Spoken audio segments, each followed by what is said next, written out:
આમાં કન્ફર્મ પર ક્લિક કરવાનું તો તમારે यहाँ પર તમે આ એપમાં લોગિન થઈ જશો તો ચાલો તમારે આવું આધાર કાર્ડ આવશે. તમને પૂરું આધાર કાર્ડ જોવા નહીં મળે, તમારે ખાલી QR કોડ જોવા મળશે. આને સ્કેન કરીને તમારી પૂરી ડિટેલ મેળવી શકો છો. આ આધાર એપ તમે કંઈ પણ જગ્યાએ યુઝ કરી શકો છો. તમારે ફિઝિકલ આધાર કાર્ડ રાખવાની જરૂર નથી. તો ચાલો હું આધાર કાર્ડમાં તમે બાયોમેટ્રિક લોક કરી શકો છો, માસ્ક આધાર બનાવી શકો છો. એટલા માટે તમારે નીચે સ્ક્રોલ કરવાનું છે. નીચે સ્ક્રોલ કરો છો તો તમને આધાર સર્વિસનું માય આધાર સર્વિસનું ઓપ્શન જોવા મળશે. એના પર ક્લિક કરશો. એના પર તમે એડ્રેસ ચેન્જ કરી શકો છો, મોબાઈલ નંબર ચેન્જ કરી શકો છો, ઈમેલ આઈડી ચેન્જ કરી શકો છો. તમારે મોબાઈલ નંબર ચેન્જ કરવા માટે મોબાઈલ અપડેટ પર ક્લિક કરવાનું છે. એના પર ક્લિક કરશો તો દોસ્તો ખાલી તમારે 75 રૂપિયાનું પેમેન્ટ કરવાનું હશે અને તમારે ફિંગરપ્રિન્ટ મૂકવાની જરૂર નથી.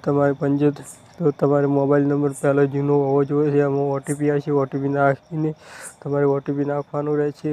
જૂના નંબરનો પર કયો નંબર બદલવો છે એ નંબર એના પર ટાઈપ કરવાનો રહેશે. પછી તમારે ફેસ ઓથેન્ટિકેટ કરવું પડશે.